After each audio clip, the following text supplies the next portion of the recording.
Bonjour à toutes et à tous, j'espère que vous allez bien, que tout se passe pour le mieux pour vous. Bienvenue sur la chaîne, je suis Animarium. Aujourd'hui on se retrouve pour une nouvelle vidéo sur l'univers de Naruto Shippuden et aujourd'hui on se retrouve pour voir si Tobi et Itachi peuvent vaincre Madara dans un combat en 2v1. Les amis, on va pas perdre plus de temps, on va entrer directement dans le vif du sujet de notre vidéo sans plus tarder. Alors, tout comme je suis tout à fait d'accord pour dire que peu importe la forme de Madara de l'univers de Naruto qui possède le Mangekyou Sharingan infini, au moins est tout à fait capable de se prendre à la fois Itachi et Shisui dans un combat en 2v1. Là, pour le coup, avec Itachi et Obito, je pense qu'il y a une légère différence. Pour moi, tous les Madara de l'univers de Naruto qui possèdent à minima le Mangekyou Sharingan infini ne peuvent pas forcément se faire à la fois Itachi et Obito dans un combat en 2v1. Et là, pour le coup, il est question d'analyser un combat entre Madara Mangekyou Sharingan infini, c'est-à-dire ce Madara là qui a affronté Hashirama pour la dernière fois de son vivant, versus Itachi et Obito de Akatsuki, c'est-à-dire Obito, un seul Mangekyou Sharingan Kamui et non Jubito, ou encore Obito qui possède un Kamui plus le Rinnegan. Donc, c'est ces trois personnages-là qu'on va opposer dans la vidéo d'aujourd'hui. Il sera donc question pour nous de voir dans la vidéo d'aujourd'hui si Itachi et Obito peuvent se faire Madara dans un combat en 2v1. Donc les amis, on va directement commencer par présenter les principaux atouts et défauts des deux parties opposées. Et on va commencer par présenter les principaux atouts et défauts des personnages de Itachi et Obito. Et on va commencer avec le personnage de Obito. Le personnage d'Obito est un personnage très puissant de la licence Naruto. Après, vous me direz que c'est un peu normal vu qu'il a été entraîné par deux monstres de puissance de l'univers de Naruto, à savoir Minato Namikaze dans un premier temps, puis il a achevé sa formation aux côtés du plus puissant Uchiwa avant Sasuke Uchiwa qui était Madara Uchiwa. Cependant, la puissance du personnage d'Obito, il ne la doit pas qu'à ses entraînements aux côtés de ces deux sensei mythiques, légendaires et ultra puissants, mais plutôt à la puissance de ses pupilles et la force de ses convictions. Du coup, le principal atout du personnage d'Obito, c'est clairement sa technique Kamui, qui est une technique vraiment très dangereuse et qui a mis à mal plus d'un dans l'univers de Naruto. Du coup, en quoi consiste cette technique Kamui? Eh bien, Kamui, c'est la capacité spéciale qui a suivi l'éveil des Mangekyou Sharingan du personnage d'Obito. Et le fait que Obito ne porte qu'un seul de ses deux yeux réduit considérablement la puissance de ses Mangekyou Sharingan, dont la puissance de son Kamui. Qu'à cela ne tienne, Kamui reste quand même une technique très puissante qui permet au personnage d'Obito dans un premier temps de se dématérialiser, c'est-à-dire de se rendre transparent, en gros de se rendre insensible aux attaques physiques. En plus de ça, Kamui confère au personnage d'Obito la capacité de se téléporter d'un endroit à un autre avec une précision chirurgicale sans toutefois avoir au préalable posé de balises ou de vecteurs. Je ne sais pas si on s'en rend compte, c'est juste une dinguerie d'avoir une capacité pareille. Et enfin, Kamui permet aussi au personnage d'Obito de téléporter un objet ou un autre être humain dans une autre dimension à la seule condition qu'Obito entre en contact direct avec l'objet ou l'être humain en question qu'il souhaite téléporter, ou dans certains cas, Obito n'a pas forcément besoin d'entrer en contact direct avec l'objet ou l'être humain à téléporter, mais il doit quand même rester à une distance très réduite de l'objet ou l'être humain à téléporter. C'est juste une technique de dingue, mais comme Itachi l'a dit, toute technique possède un point faible et c'est clairement le cas pour Kamui d'Obito, et sur ce on y reviendra un peu plus tard. Maintenant, quels sont les autres atouts du personnage d'Obito? Eh bien, Obito, en étant Uchiwa, maîtrise déjà le Katon à un niveau très élevé. Il a l'un des plus puissants Katon de la licence Naruto, et en plus de ça, étant donné qu'il possède des cellules de Hashirama en lui, il a une très grosse quantité de chakra et son chakra est aussi pas mal puissant. Il maîtrise aussi le Mokuton à un certain degré, même si ce n'est pas ultra puissant, mais ça va quand même. Et le personnage d'Obito, c'est un personnage qui est aussi très doué en taijutsu, comme on l'a vu dans le combat face à Kakashi. Il maîtrise aussi Inyoton, c'est-à-dire cette faculté qui lui permet d'annuler tout ninjutsu et tout genjutsu. Mais malgré tout, le personnage d'Obito est un personnage qui, comme la majorité des personnages de l'univers de Naruto, possède quand même quelques défauts. Et les gros défauts que je trouve chez le personnage d'Obito, eh bien, c'est déjà que le personnage d'Obito, en termes de technique offensive, il ne brille pas forcément. C'est vrai, son Kamui, il est très puissant, mais après la finalité, c'est laquelle? Obito ne brille pas forcément de par ses techniques offensives très puissantes. On peut citer entre autres son Katon, mais le Katon dans l'univers de Naruto, on sait que c'est pas une technique qui va venir à bout des gros adversaires. Et en plus de ça, l'autre gros défaut, ça concerne sa technique Kamui, étant donné que le personnage d'Obito, lorsqu'il se téléporte, il n'est pas capable de se dématérialiser en même temps. Ça peut paraître un défaut assez minime, mais lorsqu'il se trouve face à un ninja vraiment très compétent et très puissant, tel Conan par exemple, ça peut s'avérer être un défaut vraiment très capital. est très fatal. Et j'aimerais aussi préciser que lorsqu'Obito se dématérialise, il n'est pas capable de le rester pendant plus de 5 minutes. Donc c'est ça les principaux atouts et défauts du personnage d'Obito. Maintenant on va parler des principaux atouts et défauts du personnage d'Itachi Uchiwa. Itachi Uchiwa, contrairement à Obito Uchiwa qui lui ne brille que exclusivement défensivement, Itachi c'est un personnage qui brille lui sur tous les fronts, que ce soit offensivement comme défensivement, avec une palette constituée presque de techniques exclusivement de rang X. Exemple, lorsque Itachi sort son Susanoo, il est capable de briller offensivement et défensivement par deux techniques vraiment très puissantes que sont le miroir de Yata qui est une technique de rang S, qui est un bouclier qui n'a jamais connu le moindre échec. De l'autre côté, avec l'épée de Totsuka, c'est une technique de scellement qui permet à Itachi de sceller toute chose qui entre en contact avec cette épée. C'est juste une dinguerie, que ce soit offensivement comme défensivement. En plus de ça, Itachi, grâce à son Mangekyou Sharingan, est capable de sortir à Amaterasu des flammes noires qui brûlent leur cible et ne s'éteignent pas avant d'avoir consumé cette dernière.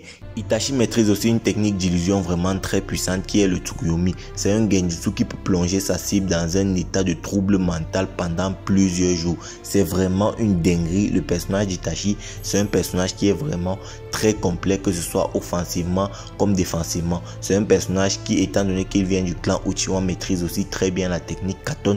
Il est vraiment très bon en taijutsu. Je pense que c'est un aspect souvent très sous-estimé chez le personnage d'Itachi et il brille aussi très souvent de par son ingéniosité et son intelligence.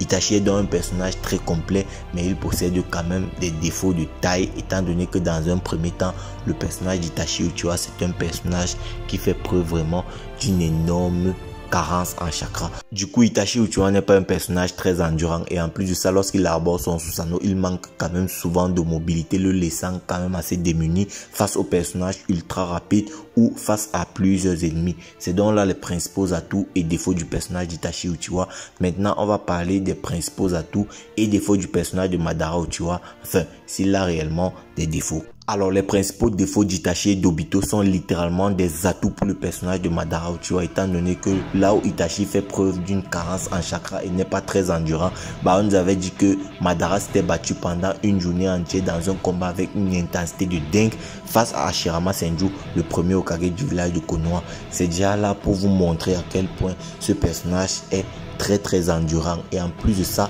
là où le principal défaut du personnage d'Obito, ça réside dans son manque de technique offensive vraiment très puissante. Madara, lui, c'est là où il excelle le plus avec ses techniques puissantes liées à son Susanoo parfait. Maintenant, justement, on va parler des atouts du personnage de Madara Uchiwa. Les atouts du personnage de Madara Uchiwa sont déjà ses Mangekyou Sharingan infini. Là où Itachi Uchiwa, lui, il ne possède pas de Mangekyou Sharingan infini et donc, à cause de ça, a souvent des problèmes de cécité. Même des problèmes de cécité, ce n'est pas le cas pour Madara, étant donné qu'il possède des Mangekyou Sharingan infini. Et donc, grâce à ces Mangekyou Sharingan infini, le personnage de Madara Uchiwa, ce Madara là qui avait affronté à la vallée de la faim pour la dernière fois de son vivant, Hashirama Senju, possède et maîtrise le Susanoo parfait. Il maîtrise aussi Inyoton et est très bon en Katon plus en ninjutsu. D'ailleurs, il ne faut pas l'oublier, il a quand même tenu tête à Hashirama pendant un bon moment dans l'univers de Naruto lorsque les deux étaient encore vivants. Et Madara est aussi très bon en taijutsu et il possède aussi beaucoup d'artefacts ninja. C'est pour vous dire que le personnage, il est juste très complet et il maîtrise aussi le genjutsu à un niveau très élevé, sans compter Inyoton qu'il avait lui-même appris à Obito. Donc c'est pour vous dire que le personnage de Madara est un personnage très puissant qui n'a presque pas de défaut. Donc la question elle se pose, est-ce que Itachi et Obito sont-ils capables de se faire Madara dans un combat en 2v1? C'est ce qu'on va essayer de voir tout de suite. Alors, il serait très important d'établir que Madara ne connaît absolument pas les secrets du Kamui. Mais il est tout aussi très important d'établir que le personnage de Madara, c'est un personnage qui est très intelligent et très ingénieux. C'est une faculté qui est souvent très sous-estimée chez le personnage de Madara, étant donné que lors de la 4e grande guerre des ninjas, lorsque Obito veut se téléporter pour se rendre dans sa dimension, pour que son Rinnegan se fasse crever par Sakura, et bien Madara l'a directement attaqué et a facilement percé à jour les secrets de son Kamui. Ça prouve que le personnage de Madara est un personnage très ingénieux et très intelligent. Mais malgré tout, est-ce que Madara possède la vitesse nécessaire pour lui permettre de passer outre cette technique Kamui comme Minato l'a fait? Ça, j'en doute un peu. Et est-ce que Madara possède un atout dans sa manche qui lui permettrait de passer outre cette technique du Kamui? Ça, franchement, j'en doute. Et donc avec tout ça, on peut poser comme base selon laquelle la technique Kamui sera probablement très problématique pour le personnage de Madara dans ce 2v1. Et à mon avis, Madara aurait tout intérêt à ne surtout pas utiliser son Susanoo parfait, car il ferait une cible trop facile pour l'épée de Totsuka du Susanoo d'Itachi. Et en plus de ça, s'il utilise son Susanoo parfait, ça n'aura aucun effet sur le personnage d'Obito, car rappelez-vous, grâce à son Kamui, il est capable de se téléporter directement sur le personnage de Madara. Donc, face à ces deux adversaires, Madara sera forcé de se battre sans utiliser toutefois son atout phare qui est le Susanoo parfait. Et ça handicape grandement le personnage de Madara. Et donc à mon avis, face à la pression qu'Obito va certainement mettre à Madara au corps à corps via sa technique Kamui, et tu auras aussi un Itachi qui sera placé à distance en attendant l'occasion pour porter des coups critiques via par exemple l'épée de Totsuka, Madara se verra très rapidement et très facilement acculé par Itachi et Obito. Donc à mon avis, face à ces deux personnages là, ce Madara là, c'est-à-dire Madara qui a affronté pour la dernière fois de son vivant Hashirama à la vallée de la faim, se verra très rapidement acculé par Obito et Itachi, et à mon avis il ne peut pas sortir vainqueur de ce combat. Maintenant, si on prend Madara réincarné, c'est-à-dire Edo Madara, Madara de la 4e grande guerre des ninjas, ce Madara qui possède le Rinnegan, les cellules de Hashirama, franchement là c'est complètement différent, et ce même si on considère qu'il s'agit de Edo Madara versus Itachi et Obito qui possèdent une pupille Kamui plus un Rinnegan. Pour moi, Madara part complètement avantagé dans ce combat, étant donné que ce Madara là, il est ridiculement puissant, étant donné que en ce moment là on a un Madara qui, en plus de posséder le Susanoo et ses Mangekyou Sharingan infini, possède les Rinnegan, c'est-à-dire les 8 pouvoirs qui suivent l'éveil d'un Rinnegan. En plus de ça, il maîtrise aussi le Mokuton de Hashirama. Là on a un Madara ultra puissant, et donc la tournure du combat sera complètement différente, étant donné que Madara pourra faire en ce moment là 25 clones qui pourront chacun arborer un Susanoo et les envoyer face à Itachi. Et je pense que Itachi ne s'en sort pas, et pendant que ces 25 clones s'occuperont de Itachi, lui avec son corps principal, il sera capable de s'occuper derrière de cet Obito là. Et même si Obito venait à invoquer la statue d'Edo, étant donné que le Rinnegan que porte Obito est initialement celui de Madara qu'Obito avait dérobé à Nagato, couplé au fait que les cellules de Madara sont renforcées par les cellules de Hashirama, pour moi la statue d'Edo qu'Obito va oser invoquer en ce moment là obéira plus à Madara qu'à Obito en ce moment là. Et donc pour moi, Obito est complètement démuni face à ce Madara là, et il est complètement désavantagé. Et même si on part du principe qu'au préalable Itachi a réussi à venir à bout des 25 Susanoo que Madara lui a envoyé, pour moi en ce moment on aura un Itachi complètement rincé, qui sera complètement fatigué et n'aura plus l'énergie que d'une seule attaque. Et en ce moment là, il n'aura plus rien pour rivaliser avec Madara. Et n'oubliez pas, Madara maîtrise le Mokuton, dont on peut les endormir avec une technique pollen. Même si en ce moment là, Kamui reste quand même un gros problème pour le personnage de Madara, je pense que Madara sera quand même beaucoup plus tranquille avec ses nouveaux atouts que sont les pouvoirs liés au Rinnegan.